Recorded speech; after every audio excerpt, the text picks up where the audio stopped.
New Year's Eve, the most expensive restaurant in Manhattan.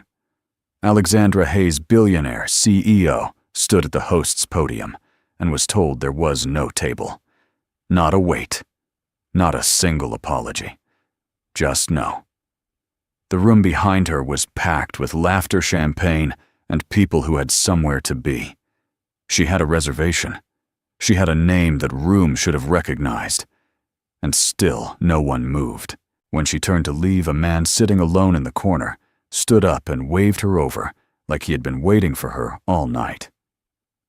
Alexandra Hayes did not wait for things. She never had to.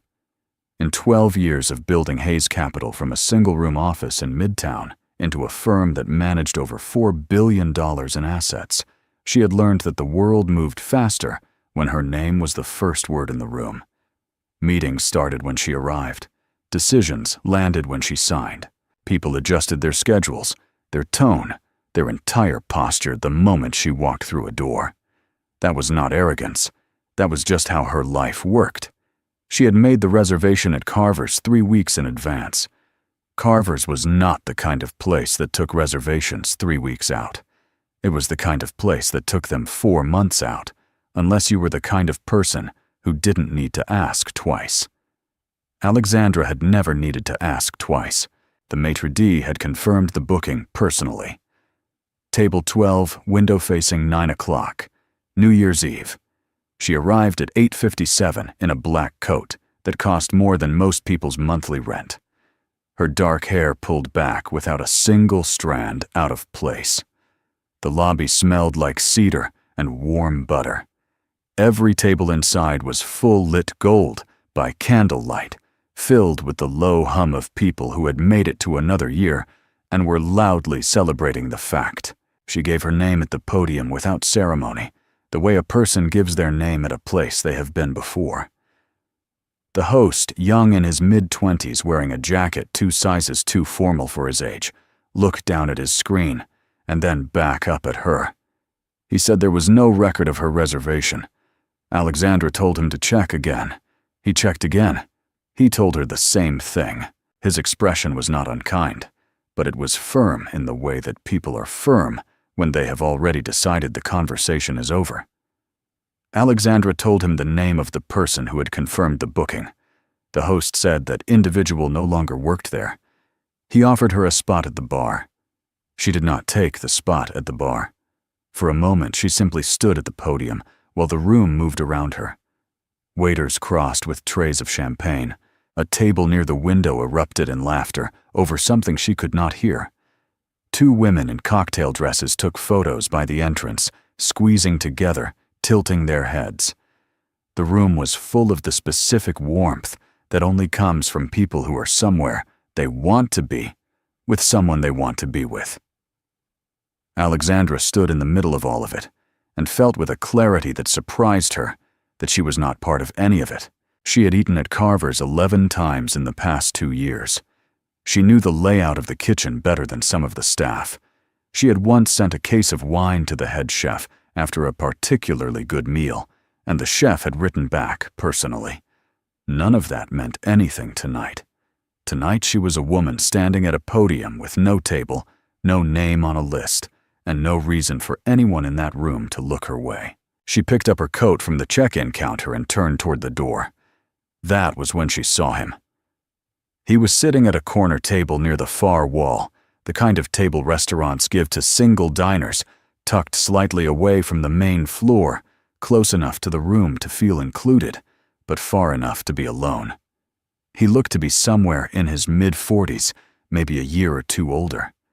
His jacket was clean, but not expensive. He was not looking at his phone.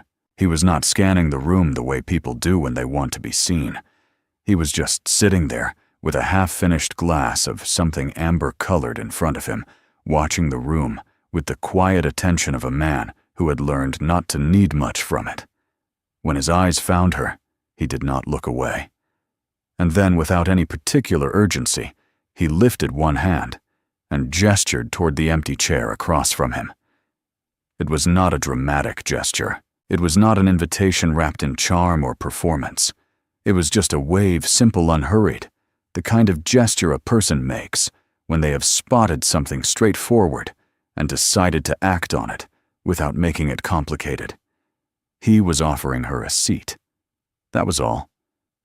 Alexandra stood there for a moment with her coat over her arm. She had been in rooms with heads of state founders, of companies worth more than small nations, people who made the news without trying. She had never once sat down at a stranger's table in a restaurant because she had been waved over. The idea of it was almost absurd. She did not know this man. She did not know why he was alone, why he was here, or what he thought he was offering. She knew nothing about him except that he had watched her get turned away from a podium and had decided on his own that the right response was to clear a chair. She walked toward him anyway. She reached the table and stood across from him, and he said, "Sit down. The Dover soul here is worth it even when the evening isn't going your way." His voice was unhurried, not warm in the performative way that people are warm when they want something. Just even. Like someone who had decided the conversation would go wherever it went, and he was fine with that. Alexandra set her coat on the back of the chair and sat down. His name was Daniel Brooks. He offered it the same way he had offered the chair, without ceremony, without the specific forward lean that people use when they are trying to make an impression. She gave him her name in return and watched his face for the flicker of recognition that her name almost always produced in a room like this. There was none.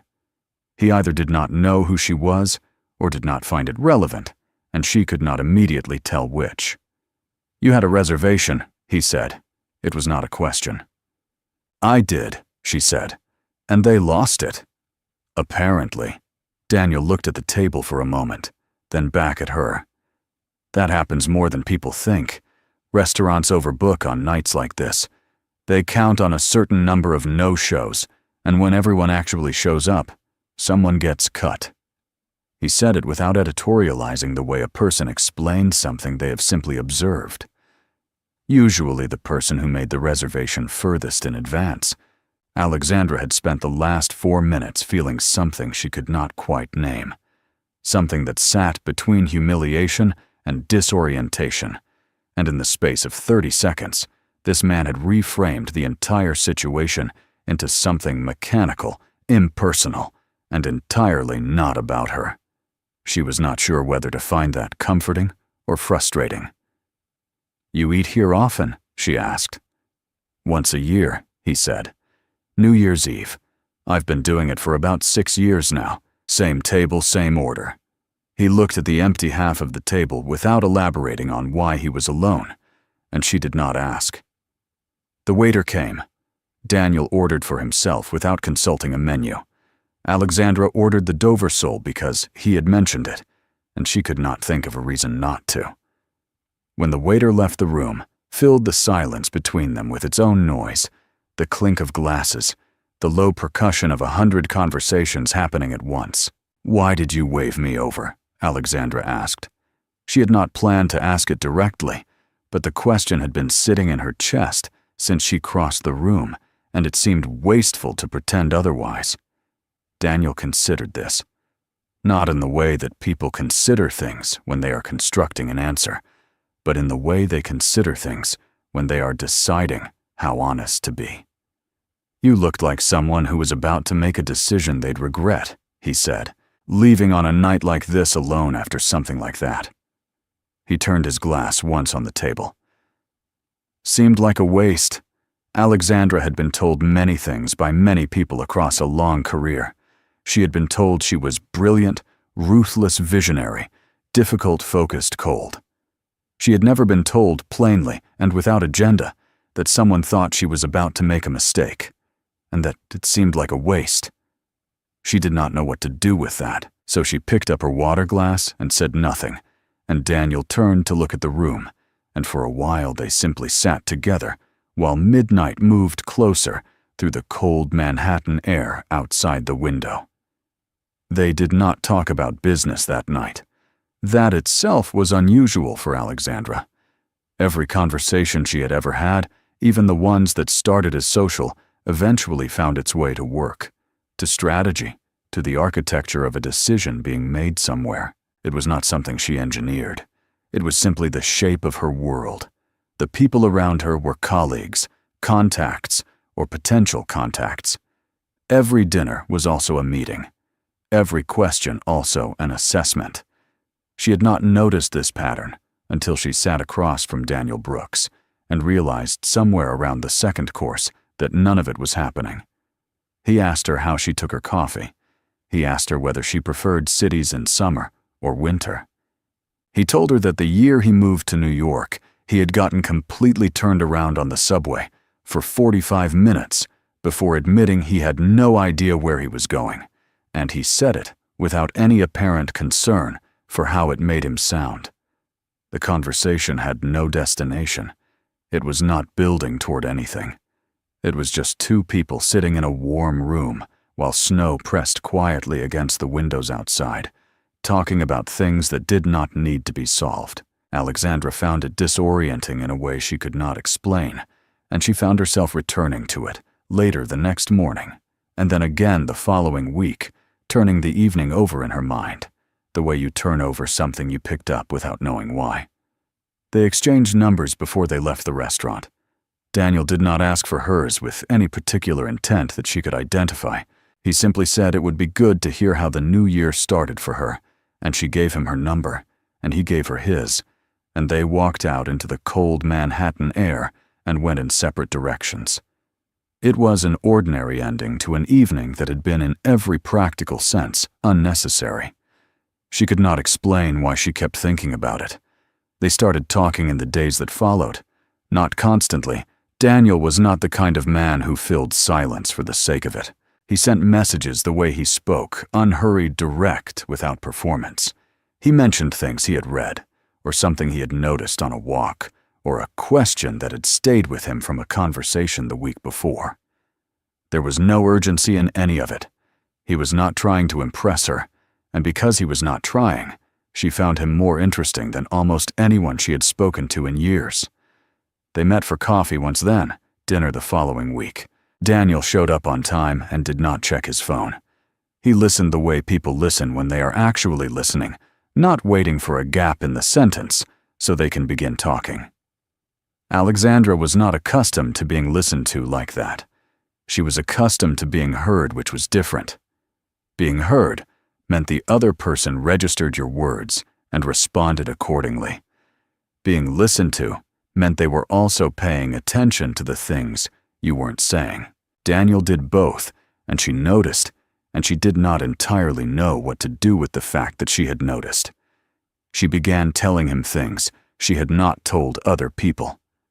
Small things, first frustrations about a decision she had made 6 months ago that was not landing the way she expected. A building in the West Village she had always wanted to buy, but never had a real reason to. The fact that she had not taken a vacation in 4 years and had started to forget what it felt like to be somewhere without a purpose. Daniel listened to all of it without trying to fix any of it, and that was strange to her because fixing things was the expected response. You identified a problem and you solved it. That was the entire logic of her professional life, and if she was honest, most of her personal one. She started to care about him, and the way she knew she cared was that she immediately started looking for ways to help. She heard in passing that Daniel worked in urban planning and had been trying for over a year to get a proposal in front of the city's infrastructure committee, a redesign of a mid-sized transit corridor that he believed was both structurally sound and financially efficient, but which had been stalled somewhere in the middle of an administrative process that nobody seemed to be in a hurry to resolve. Alexandra knew 3 people on that committee. She knew one of them well enough to have his personal number. She could have made a single call and opened a door that Daniel had been standing outside of for 14 months. So she made the call. She did not tell Daniel beforehand. She thought about it briefly and decided it was simpler not to, that she would mention it afterward once the meeting was arranged, and that he would understand she had only meant to help. The logic seemed clean to her at the time. Daniel found out within the week. He was not loud about it. He was not the kind of man who raised his voice. But she could hear the change in him the moment she picked up the phone. Something had left his voice. some warmth that had been there the last time they spoke. He asked her directly whether she had spoken to someone on the infrastructure committee. She said yes. He asked whether she had told him she was going to do that. She said no, but explained that she had wanted to make things easier, that she had the access, and there was no reason for him not to benefit from it. There was a long quiet on the line before Daniel said, "That wasn't yours to do." Alexandra told him she did not understand the problem. The door was open. The proposal would get a hearing. That was what he had wanted. "I wanted to earn it," Daniel said, "not have it handed to me by someone else's phone call." She told him that was impractical, that the world operated on relationships and access, and that refusing to use them was a form of pride that didn't serve anyone. She believed everything she was saying. It was true in the world she had built for herself over 12 years. You used every advantage available to you. That was how you won. Daniel said, "I know you think you helped me. I know that was the intention, but what you actually did was go around me without asking, and decide that your way of solving the problem was better than mine. And I need you to understand that I can't keep spending time with someone who doesn't see the difference between those two things." Alexandra spent the next 3 days telling herself he was being unreasonable. The proposal was moving forward. The outcome was better than it had been before she made that call. She had taken a problem and removed it. That was what she did. She was not accustomed to being told that the removal of a problem was a harm. She ran the logic through her mind again and again, looking for the flaw in her position, and each time she arrived at the same place, the result was good. The intention was good, and the objection was emotional rather than rational. She was still telling herself this when the story appeared in a business column online, a brief item, only 4 sentences, noting that Alexandra Hayes had reportedly intervened on behalf of an unnamed contact to accelerate a stalled city planning proposal. The item framed it the way those items always did, a powerful executive using personal leverage to benefit someone in her orbit. The language was neutral. The implication was not. Her communications director called within the hour. The item was small, not front page, but it would move. Her PR team had already begun preparing a statement. There were questions about whether the intervention was appropriate, given Hayes Capital's indirect interests in certain infrastructure-adjacent investments. None of these were significant on their own, but together they had the specific gravity of things that could become significant if left unmanaged. Alexandra managed them.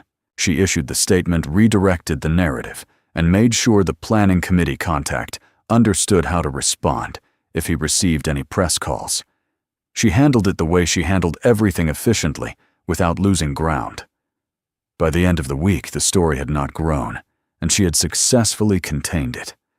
She did not call Daniel during any of this, partly because she was occupied, partly because she told herself he needed space, but mostly, if she was honest, because she was afraid that calling him would require her to say something she had not yet figured out how to say. She sent a message instead. She told him she had handled the press item, that it would not affect his proposal, and that she was sorry for the disruption. She used the word disruption because it was the most precise word she had. She read the message back before sending it, and could see even as she read it that she was describing the consequences of what she had done rather than the thing itself. She sent it anyway. Daniel's response came 4 hours later. It was not long. He said he appreciated that she had managed the fallout, but that the press item was not the thing that had hurt him. He said he had spent a lot of time over the past several weeks enjoying her company, and had started to believe that she saw him the way he wanted to be seen, as a person with his own judgment, his own pace, his own way of moving through the world. And then, without warning, she had made a decision on his behalf that he had not been part of, and the whole structure of what he'd thought they were building had shifted. He said he needed some time. He said he didn't know how much. Alexandra read the message twice. She set her phone face down on her desk and looked at the window across from her office. 43 floors up the city spread out below her in the flat gray light of January. $4 billion under management, a firm with her name on the door, a network of relationships that spanned every industry that mattered, and a single message on her phone that had quietly taken something from her that she could not quantify, could not recover through action, and could not fix with a phone call. She picked up the phone again. She started to type. She stopped. She set it down. For the first time in longer than she could remember, she had no move to make. The first thing Alexandra did was nothing. That was not a strategy. It was simply what happened.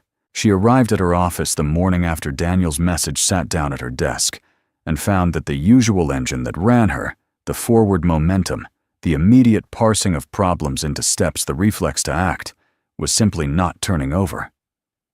She looked at her calendar. She looked at the window. She looked at her phone. She did not pick it up. Her assistant knocked at 10 and asked whether she wanted to move a meeting that had been rescheduled twice already. Alexandra said, "Yes, move it." Her assistant asked to when. Alexandra said she didn't know. Her assistant, who had worked for her for 6 years and had never once heard her say those words in that order, wrote something down on a notepad and quietly closed the door. Alexandra stayed at her desk until noon without opening a single file. The question that kept returning to her was not the one she expected. She had expected to be thinking about Daniel, about what he had said, about whether he would come back, about how to repair it. Those thoughts were there, but they kept giving way to a different question, one that sat lower and was harder to look at directly. She kept asking herself when exactly she had started doing this, not just with Daniel, with everyone. She thought about her last 3 assistant vice presidents, each of them talented, each of them eventually gone. Each of them having said in different words, and with varying degrees of diplomacy, that working for her meant never being trusted to finish a thing on your own. She had always interpreted that as a failure of their competence. It occurred to her now, sitting in the quiet of her office, in the middle of a January afternoon, that she had perhaps been wrong about that. She thought about a friendship that had ended 4 years ago, a woman named Rachel, who had been her closest friend since graduate school. Rachel had gone through something difficult, a personal loss that had required nothing from Alexandra except presence. And Alexandra had responded by researching the best therapists in the city, setting up 3 appointments, and offering to cover the cost.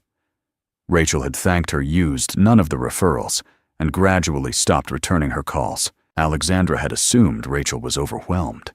She had not considered until now that Rachel might simply have wanted her to sit down and say nothing useful for an hour.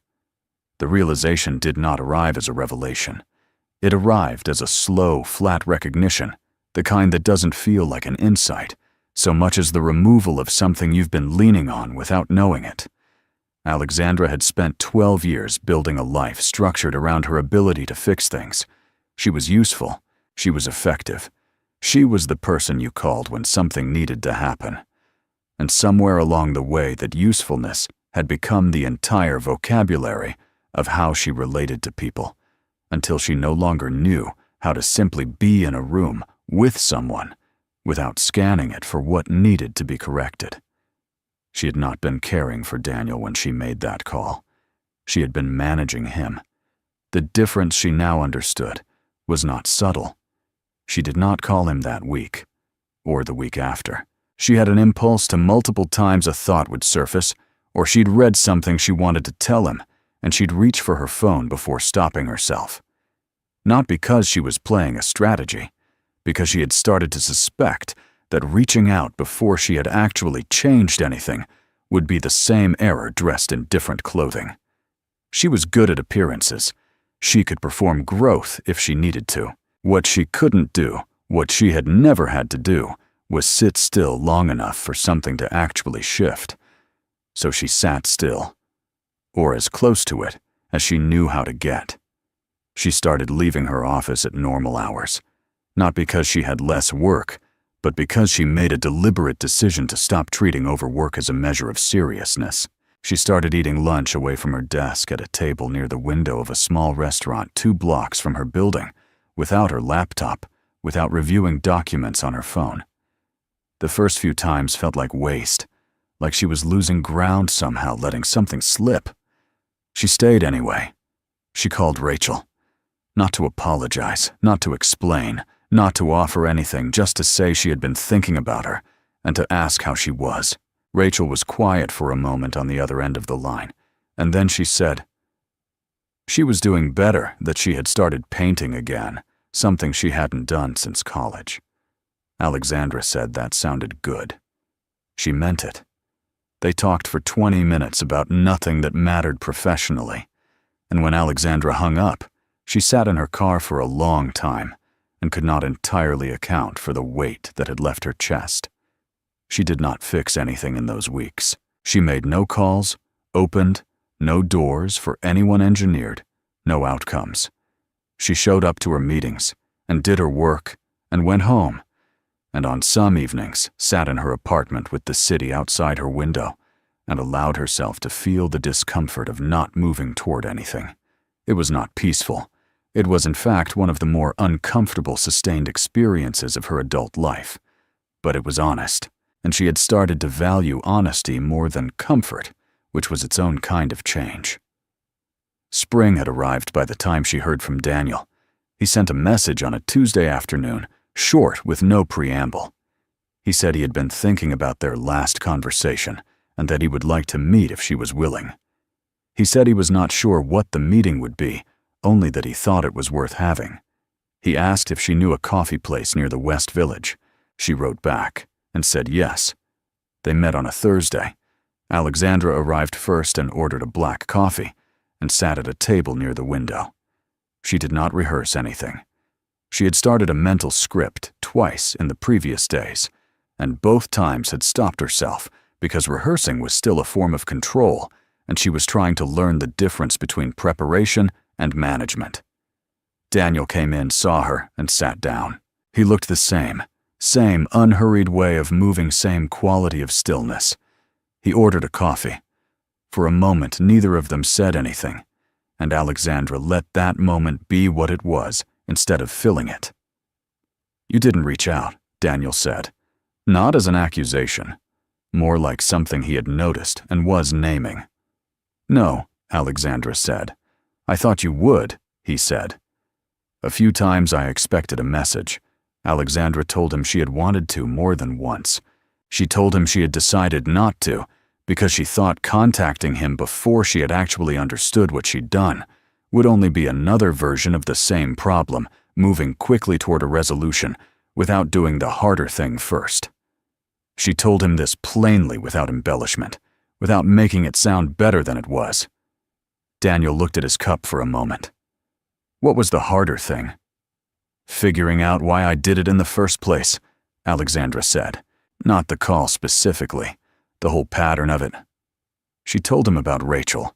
She told him about the 3 vice presidents.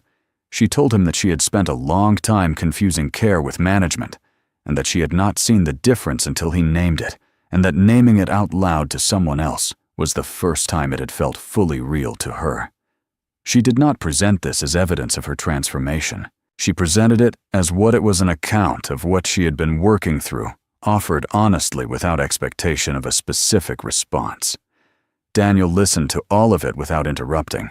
When she finished, he said, "The call didn't hurt me because it was wrong strategically. It hurt because I thought you saw me as someone capable of handling his own life." He said it without edge. "And then you acted like you didn't."